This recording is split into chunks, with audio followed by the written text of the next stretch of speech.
കുറേ നാളുകളായി എൻ്റെ ഒരു ഫ്രണ്ടാണേ, അവളെ വിളിക്കാൻ തുടങ്ങിയിട്ട് വീട്ടിലോട്ട് വാ വാ എന്ന് പറഞ്ഞു. ഏകദേശം 1 വർഷം ആകാറായി വിളി തുടങ്ങിയിട്ട്. അപ്പം ഇന്ന് ആശാട്ടി വരുന്നുണ്ട്. അപ്പോൾ അവളെ കൂട്ടാനായിട്ട് നമുക്ക് വഴിയിലോട്ട് പോകാവേ. എൻ്റെ മൂത്ത മോൻ്റെ 28 കെട്ടിന് വന്നത് അവള് ആദ്യമായിട്ടും അവസാനമായിട്ടും. പിന്നെ കക്ഷിത ഇന്നാണ് വരുന്നത്. എൻ്റെ കൊച്ചിനിപ്പം 11 വയസ്സായി. അപ്പം അന്നും ഇതുപോലൊരു വലിയ കെട്ടൊക്കെ ആയിട്ടാണ് വന്നത്. അപ്പോൾ അവളുടെ പതിവൊന്നും തെറ്റിച്ചിട്ടില്ല. ഇന്നും അതേ കെട്ടുണ്ട് കേട്ടോ. ഇവളെപ്പോൾ അപ്പോൾ ഇതാണ് ഞാൻ പറഞ്ഞ ആള്. നമ്മുടെ ജിഷയുടെ വീടിൻ്റെ കെയർ താമസത്തിന് ഇവളെ വിളിച്ചതായിരുന്നേ. ഇപ്പോൾ അവളുടെ വീട് പണി കഴിഞ്ഞിട്ട് എനിക്കൊന്നൊരു 8-9 മാസത്തോളം ആയി ഏകദേശം. ഇതുവരെയായിട്ടും കക്ഷി എത്തിയിട്ടില്ല. അപ്പോൾ ഇന്നിപ്പോൾ പിടിയാലെ കഴിഞ്ഞ ആഴ്ച വിളിച്ച് ഇന്നിപ്പോൾ എത്തിയിട്ടുണ്ട്. നമുക്കിനി നേരെ അവളുടെ വീട്ടിലോട്ട് പോകും. ജിഷയുടെ വീടിന് ഞാൻ പറയേണ്ട, അല്ല അവളെക്കുറിച്ച് ഞാൻ പറയേണ്ട ആവശ്യമില്ല, കാരണം എൻ്റെ എല്ലാ വീഡിയോസിലും അവൾ എൻ്റെ ഒപ്പം ഉണ്ട്. അപ്പോൾ ഇനി നമുക്ക് അവിടെ പോകാവേ. അപ്പോൾ ഞങ്ങൾ ഇവിടുന്ന് നേരെ ജിഷയുടെ വീട്ടിലോട്ട് പോവുകയാണ്. അപ്പോൾ അവിടെ നിന്ന് ഇറങ്ങിയ സമയത്ത് അവളെ പൂ അവിടെ നിൽക്കുന്നത് കണ്ടുകൊണ്ട് തിരിച്ചു പോകുമ്പോൾ ഞാനിത് കുറച്ച് കമ്പ് കൊണ്ടുപോടി എന്നൊക്കെ പറയുമായിരുന്നു. നമ്മുടെ 10 മണിച്ചെടി. ഇത് കുറേ കളറുകൾ ഉണ്ടായിരുന്നത്, പക്ഷെ വന്നത് ഇപ്പോൾ ഈ ഒരു റോസും മഞ്ഞയും മാത്രമേ ഉള്ളൂ. നല്ല രസമാണ് കേട്ടോ. ഇതിങ്ങനെ നിറച്ചും ഉണ്ടായിരുന്നു. കുറച്ചും കൂടെ ഒക്കെ ഉണ്ടായിരുന്നു. ഇത്രയും കൂടെ രസമായിരുന്നു. ഒരു സമയം വരെ നന്നായിട്ട് പോയിട്ട് ഇങ്ങനെ നിൽക്കത്തില്ലേ. അപ്പം ഞങ്ങൾ അവിടെ നിന്ന് നേരെ ജിഷയുടെ വീട്ടിൽ വന്നു. അവളിവിടെ ഞങ്ങളെ വെയിറ്റിങ്ങിലായിരുന്നു. ഞങ്ങളെയല്ല, അവളെ. ഞാൻ പിന്നെ എപ്പോഴും ഇവിടെ വരുന്നതാണല്ലോ. അപ്പോൾ അവൾക്കുള്ള പൊതിയൊക്കെ എടുത്തു കൊടുത്തു. കെയർ താമസത്തിന് വിളിച്ച് വന്നില്ലല്ലോ. അപ്പോൾ അതിനും കൂടെ കൂട്ടിയുള്ള സ്പെഷ്യൽ ഗിഫ്റ്റൊക്കെ അവൾ കൊടുത്തു. അപ്പോൾ അവളിതാ ഞങ്ങൾക്ക് ജ്യൂസൊക്കെ ആയിട്ട് വരുന്നുണ്ട്. ഇനിയിപ്പോൾ നമുക്കതൊന്ന് തുറന്ന് നോക്കാം എന്താണെന്നുള്ളത്. ഇപ്പോൾ അവളവിടെ നിന്ന് പറയുമായിരുന്നു ഇവളുടെ കല്യാണത്തിനാണെന്ന് തോന്നുന്നു. പിന്നെ ഒരു പ്രാവശ്യം കൂടെ അവൾ വന്നിട്ടുണ്ടായിരുന്നു. അപ്പോൾ അന്ന് കൊണ്ടുവന്നത് ഒരു കൃഷ്ണനെയായിരുന്നു. അത് ദാണ്ട് അവിടെ വെച്ചിട്ടുണ്ടെന്ന് ആളാ പറയുന്നത്. അപ്പോൾ ഇന്നും അവൾ പതിവ് തെറ്റിച്ചില്ല. കൃഷ്ണനും രാധയുമായിരുന്നു ഇന്നത്തേതും. ഇവളിപ്പോൾ അവിടെ ചോദിക്കുമായിരുന്നു, ഇതുവരെ നിനക്ക് ഈ കൃഷ്ണനെയും രാധേനെയും വിട്ട് കളയാറായില്ലേടിന്ന്. പിന്നെ പിള്ളേർക്കുള്ള ചോക്ലേറ്റും ബിസ്ക്കറ്റും കാര്യങ്ങളും ഒക്കെ ഉണ്ടായിരുന്നു കേട്ടോ. ഒന്നും മറന്നിട്ടില്ല. കക്ഷി ഇങ്ങനെയൊക്കെ വരുമ്പോഴത്തേക്ക് ഇതുപോലെ എന്തെങ്കിലുമൊക്കെ കാര്യമായിട്ട് അവൾ കൊണ്ടുവരും. അപ്പോൾ അത് നല്ല രസമുണ്ടായിരുന്നു കേട്ടോ. നല്ല രസമുള്ളൊരു സംഭവമായിരുന്നു ഇത്.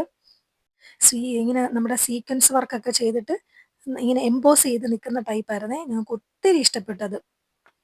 പിന്നെ നമ്മൾ പെണ്ണുങ്ങൾ കൂടുമ്പോൾ ഉള്ള ഫോട്ടോഷൂട്ട് കഴിഞ്ഞ് ഫുഡ് കഴിക്കാൻ പോകാം. ഇവിടം വരെ വന്ന സ്ഥിതിക്ക് ഒരു ബിരിയാണി എങ്കിലും മിനിമം വാങ്ങിച്ചു കൊടുക്കണ്ടേ. അപ്പോൾ അവളുമായിട്ട് ഞങ്ങൾ നേരെ ചങ്ങനാശ്ശേരിയിലോട്ട് പോവാണ്. നമ്മുടെ ചങ്ങനാശ്ശേരി പുതൂർപ്പള്ളി കോംപ്ലക്സിനകത്തൊരു ബിരിയാണിക്കട എന്ന് പറയുന്ന സംഭവം തന്നെയുണ്ട്. അതായത് ബിരിയാണികൾ മാത്രം കിട്ടുന്ന കട. അവിടെ പോയിട്ട് നമുക്ക് ബിരിയാണി വയ്ക്കും.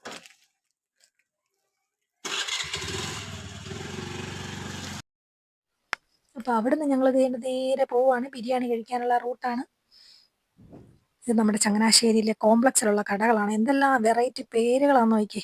കുലുക്കി സർബത്ത്, മധുര നാരങ്ങ, പൊട്ടും മട്ടനും, ഇത്രയും കടകളും. ഇത് കുറച്ചുകൂടെ കഴിയുമ്പോൾ ഇവിടെ ഭയങ്കര തിരക്കാണ് കേട്ടോ. കോളേജ് പിള്ളേരും നമ്മുടെ സ്കൂൾ പിള്ളേരും എല്ലാം കാണും ഈ ഏരിയയിൽ ഫുള്ളായിട്ട്.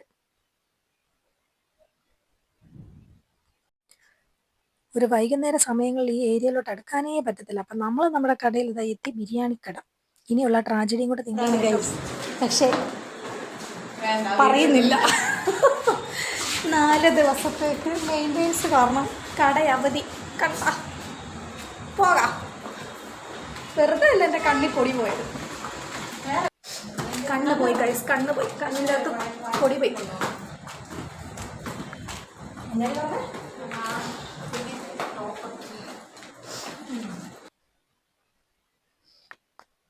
അപ്പോൾ അവിടുന്ന് ഞങ്ങൾ പേരിതാ തൊട്ടിപ്പുറത്തുള്ള കുഴിമന്തിക്കടയിലോട്ട് വന്നതാണ്. കുഴിമന്തിയും തലശ്ശേരി ബിരിയാണിയൊക്കെ ഉണ്ട്. പക്ഷെ ബിരിയാണി തീർന്നു. ഇന്നത്തെ ദിവസം ഒരു നല്ല ദിവസമായിരുന്നു. എന്താണേലും കുഴിമന്തിക്ക് വേണ്ടിയുള്ള ഒരു കട്ട വെയിറ്റിംഗ് കേട്ടോ. നമ്മുടെ സാധനം വന്നു. കാണാനുള്ള ലുക്കേ ഉള്ളൂ, പക്ഷെ അത്ര ടേസ്റ്റ് അങ്ങോട്ട് പോരാ.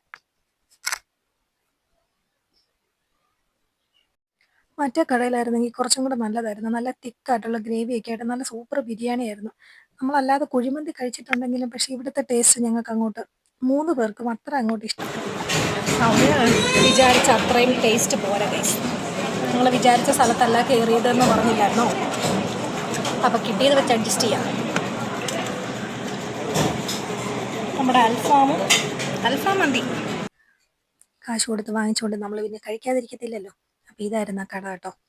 അപ്പോൾ അവിടെ നിന്ന് ഇറങ്ങി നേരെ ഇനി ഒരു നാരങ്ങാവെള്ളം കുടിക്കാമെന്ന് പറഞ്ഞുകൊണ്ട് അടുത്ത കടയിലോട്ട് കയറുവാണ്. ബിരിയാണി കഴിച്ചതിൻ്റെ ആഘാതമാണ് അവളാ കഴി വെച്ചിരിക്കുന്ന കണ്ടോ ഇടുപ്പിൽ. പിന്നെ അവിടുന്ന് ഒരു നെല്ലിക്കയൊക്കെ ചതച്ചിട്ട് നാരങ്ങാ വെള്ളമൊക്കെ കുടിച്ച് താൽക്കാലിക ക്ഷീണമൊക്കെ മാറ്റി അവിടുന്ന് നേരെ വീട്ടിലോട്ട്. ടാറ്റാ.